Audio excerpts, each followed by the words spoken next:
Well, we've been hanging out this afternoon with art teacher Cassie Stephens, and hopefully you've all gathered your supplies and are ready to get creative with some bubble painting. Okay, Cassie, I'm going to let you take it away.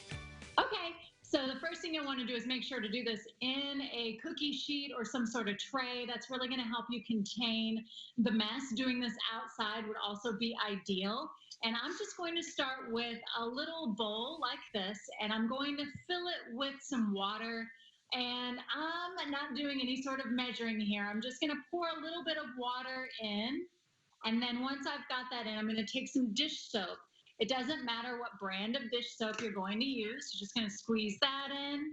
And if you want to measure that, I probably used about a teaspoon. To mix it, you could use a spoon. I'm an art teacher, so I'm using a paintbrush. You use what you got. And now I'm going to add some food coloring.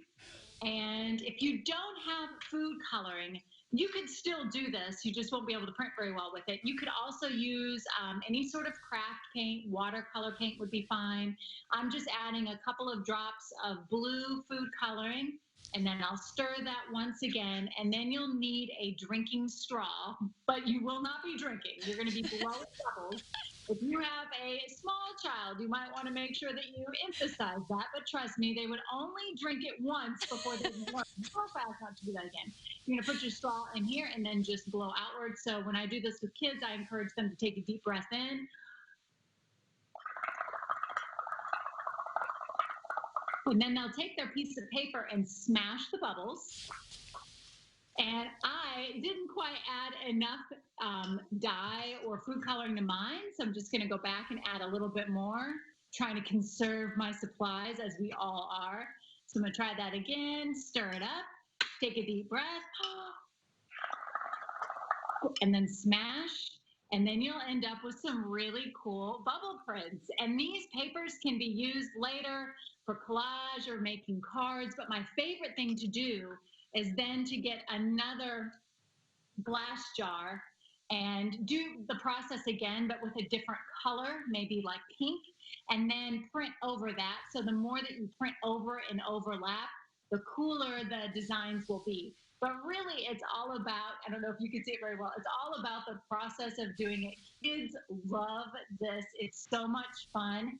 And with just the most basic supplies that you already have on hand. Wow, that was so cool how it turned out, and it could not have been easier. That literally took like 1 minute about.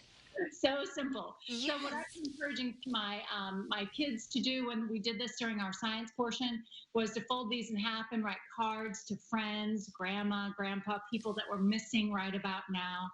Or you could simply sit and look at it and just use your imagination. There's like a whole universe of cool things happening in here where once this dries, they could draw pictures into it or tell a story about whatever scene that they've created here. And these are all examples of the type of lessons that you are doing weekdays at 11 Central Time on Instagram and Facebook. And we so appreciate you hanging out with us today and sharing a little bit about this. Not only is Cassie an artist, she's an author, and she's got a few books available. Do you want to tell me what those are really quickly? Sure. I've got a book called Clay Lab for Kids. It's got 52 clay projects that don't have to be fired in a kiln. There's recipes for making your own clay in here too. And then there's one about sewing and weaving. And these are 44 projects for kids, written for kids to read and follow along. Wow. Well, we wish you the best of luck as you're self-quarantining there at home in Tennessee. And thank you so much for joining us. This has been so fun. And if you need any information on how to connect with Cassie online, we will connect you over at CILiving.tv.